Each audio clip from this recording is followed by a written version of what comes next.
Hello Vilas, welcome to Revathis Tamil kitchen. Revathis Tamil கிச்சனில் இன்றைக்கி ரொம்ப ஸ்பெஷலான ஒரு ரெசிபி பார்க்க போகிறோம். இது வந்து குழந்தைங்கள்லேருந்து பெரியவங்க வரைக்கும் எல்லாருக்கும் ரொம்ப பிடிக்கும். என்னென்னு பார்த்தீங்கன்னா பிளாக் ஃபாரஸ்ட். இப்போ நார்மல் கேக்கை விட இந்த மாதிரி பிளாக் ஃபாரஸ்ட் ஃப்ரெஷ் க்ரீம் கேக்கு தான் எல்லோரும் ரொம்ப விரும்பி சாப்பிட்றாங்க. இது நம்ம வீட்லேயே ஈஸியாக பண்ணிடலாம். வாங்க எப்படி செய்யுதுன்னு பார்க்கலாம். இது வரைக்கும் Revathis தமிழ் கிச்சன் சேனலை சப்ஸ்கிரைப் பண்ணாதவங்க சப்ஸ்கிரைப் பண்ணிக்கோங்க. மறக்காமல் பக்கத்தில் இருக்க பெல் பட்டனை கிளிக் பண்ணிக்கோங்க. கேக் செய்ய இப்போ மாவு ரெடி பண்ணிக்கலாம். 1 கப் மைதா மாவு எடுத்திருக்கேன். இப்போ வந்து இதில் வந்து கட்டி கட்டியாக இருக்கும், அதனால் சளிச்சிக்கலாம். ஒரு ஜல்லடை வச்சுக்கோங்க, அதில் சேர்த்துக்கோங்க. அடுத்ததாக 1 கப் மைதா மாவுக்கு பவுடர் சுகர் வந்து ஒரு 3/4 கப் அளவு எடுத்திருக்கேன், அதையும் சேர்க்குறேன்.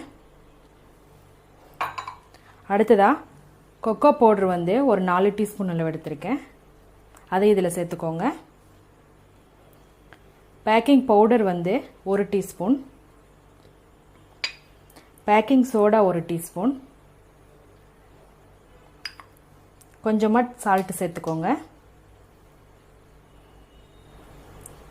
இப்போ இதெல்லாம் கட்டி இல்லாமல் நல்லா சளிச்சு எடுத்துக்கலாம்.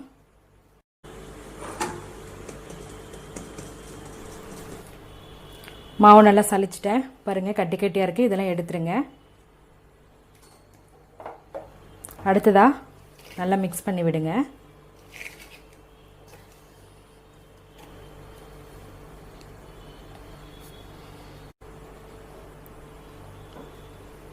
இப்போது ஆயில் வந்து 4 ஸ்பூன் ஆட் பண்ணிக்கோங்க. நார்மலாக நம்ம குக்கிங் ஆயில் தான். ஃப்ளேவருக்காக வெனிலா எசன்ஸ் வந்து 1 டீஸ்பூன் சேர்த்துக்கிறேன். சன்ரைஸ் காஃபி பவுடர் வந்து 1 ஸ்பூன் வந்து தண்ணியில் சேர்த்து மிக்ஸ் பண்ணி வச்சுருக்கேன், அதை சேர்க்குறேன். அடுத்ததாக 2 முட்டை ஆட் பண்ணிக்கோங்க.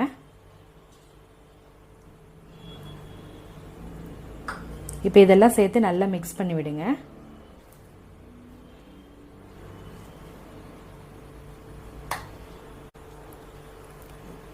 எல்லாம் சேர்த்து நல்லா மிக்ஸ் பண்ணிட்டேன்.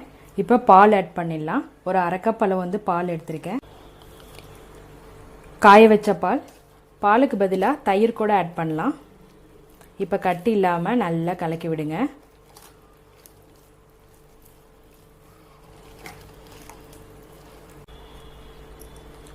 எல்லாம் சேர்த்து நல்லா மிக்ஸ் பண்ணிவிட்டேன். பாருங்கள், இந்த பதத்தில் இருக்கணும்.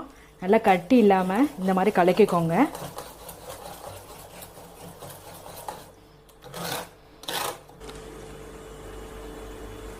கேக் செய்ய மாவு ரெடி ஆயிடுச்சு. இப்போ நான் வந்து 3 லேயராக செய்கிறதுனால இந்த மாவு வந்து 3 லேயராக தனித்தனியாக வேக வச்சு எடுக்க போகிறேன். இந்த மிக்ஸ் பண்ணி வச்சுருக்க மாவு வந்து 3ஆக பிரிச்சுக்கோங்க. 3 லேயருக்காக நான் 3 கப்பில் ஈக்குவலாக பிரித்து வச்சுட்டேன். கேக் பார்த்திங்கன்னா பேனில் தான் செய்கிறேன். எந்த பேனில் செய்கிறீங்களோ அதில் வந்து பட்டர் அப்ளை பண்ணிக்கோங்க. பட்டர் இல்லைன்னா ஆயில் கூட சேர்த்துக்கலாம். முன்னாடியே நல்லா ஹீட் பண்ணிக்கோங்க. ஹீட் பண்ணிவிட்டு பட்டர் ஃபுல்லாக அப்ளை பண்ணிவிட்டு 1 கப் மாவு எடுத்து இதில் சேர்த்துக்கலாம்.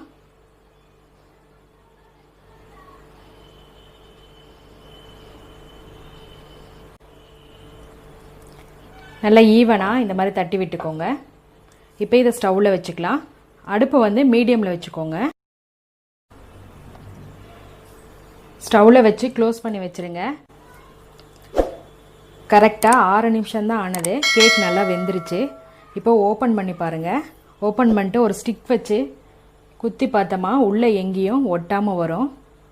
பாருங்கள், உள்ளே எங்கேயும் ஒட்டல. கேக் வந்து உள்ளே நல்லா வெந்துருச்சு. இப்போ இதை பிளேட்டுக்கு மாற்றிடலாம்.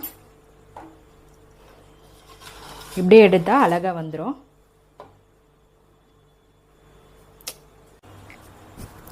அடுத்ததாக அதே பேனில் கொஞ்சமாக பட்டர் அப்ளை பண்ணிக்கோங்க.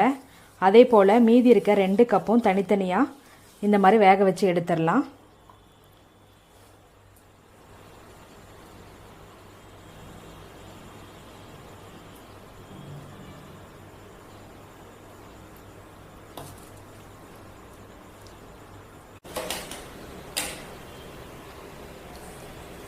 நம்மளோட 3 லேயர் கேக்கும் வேக வச்சு எடுத்துட்டேன். இப்போ இதை வந்து ரவுண்டாக ஒரே ஷேப்பில் கட் பண்ணிக்கலாம்.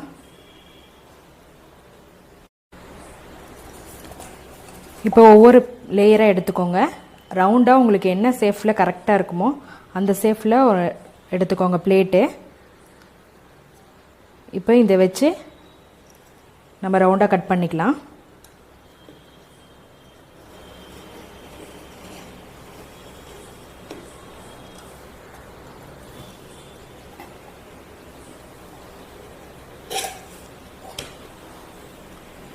எக்ஸ்ட்ரா இருக்கிறதெல்லாம் எடுத்துருங்க.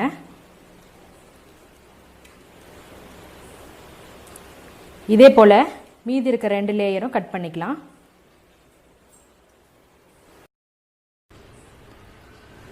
அடுத்ததாக க்ரீம் ரெடி பண்ணிக்கலாம்.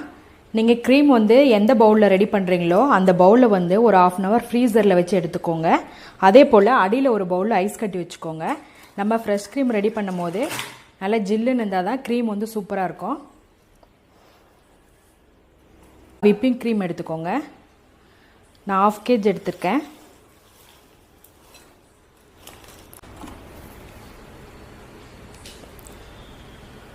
இதுவும் நல்லா ஜில்லுன்னு எடுத்துக்கோங்க. இப்போ பிளெண்டர் வச்சு பீட் பண்ணிக்கலாம்.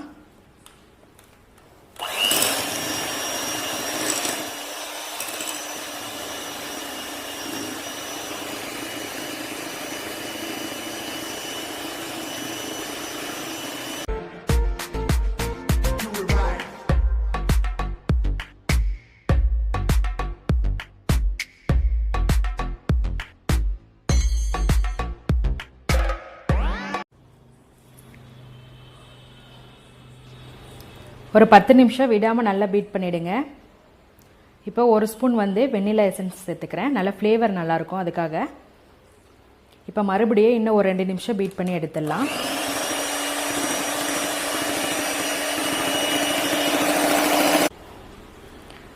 க்ரீம் வந்து ஒரு 15 நிமிஷம் நல்லா பீட் பண்ணி எடுத்துட்டேன்.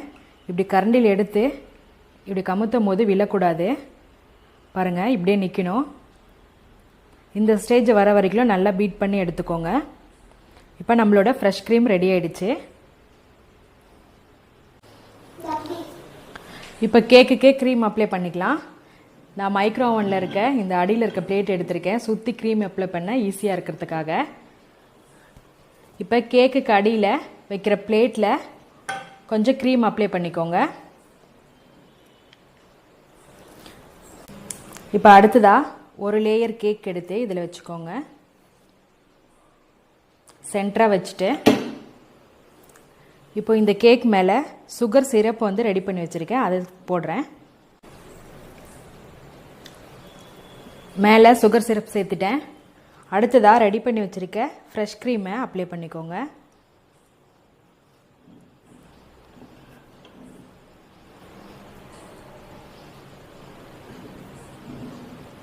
கட் பண்ண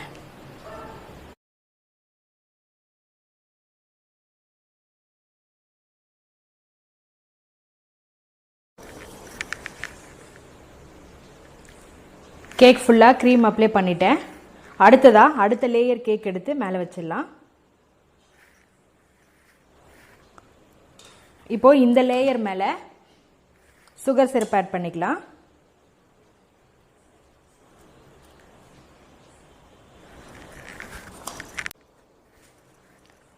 லாஸ்ட்டாக இன்னொரு லேயரும் மேலே வச்சுக்கலாம்.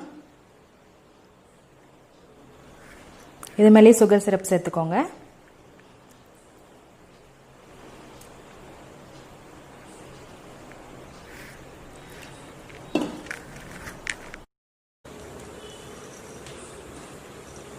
சுகர் சிரப் ஆட் பண்ணிட்டேன். இப்போ மேலே கொஞ்சம் க்ரீம் அப்ளை பண்ணிக்கலாம்.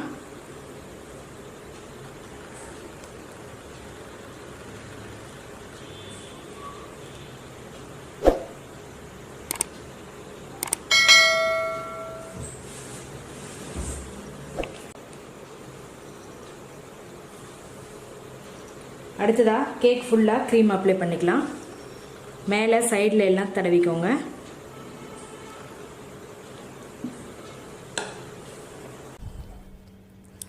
இப்போ கேக் ஃபுல்லாக டிசைன் போட்டுக்கலாம். இதில் பார்த்தீங்கன்னா நான் இன்றைக்கி வந்துட்டு பட்டர் பேப்பரில் க்ரீம் போட்டிருக்கேன். க்ரீம் போட்டு அதை கார்னரில் வந்து கட் பண்ணிக்கோங்க.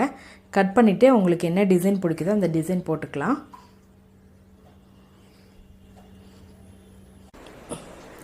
சுற்றி பூ போட்டுட்டேன், ஏதோ எனக்கு தெரிஞ்ச மாதிரி போட்டிருக்கேன்.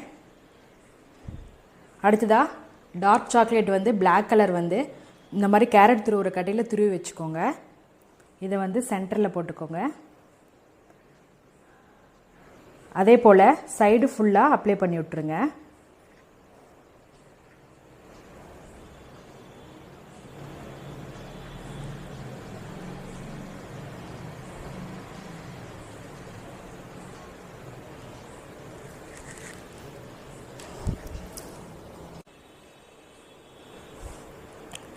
சாக்லேட் எல்லாம் ஃபுல்லாக அப்ளை பண்ணிட்டேன்.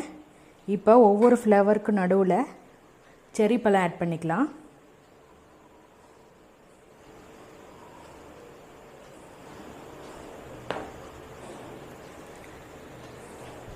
எல்லாருக்கும் ரொம்ப ரொம்ப பிடிச்ச பிளாக் ஃபாரஸ்ட் ரொம்ப ஈஸியாக பண்ணிட்டோம் வீட்லேயே. இது வந்து நல்லா 1 hour வந்து ஃப்ரிட்ஜில் வச்சு சாப்பிட்டா நம்ம கடையில் எப்படி வாங்கி சாப்பிட்றோமோ அதே டேஸ்ட்டில் இருக்கும். வாவ், ரொம்ப ரொம்ப சூப்பரான பிளாக் ஃபாரஸ்ட் ரெடி ஆகிடுச்சு.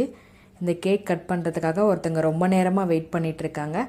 இதை அவங்க தான் ஃபஸ்ட்டு சாப்பிட்ணுங்கிறதுக்காக. வாங்க இப்போ கட் பண்ணிடலாம்.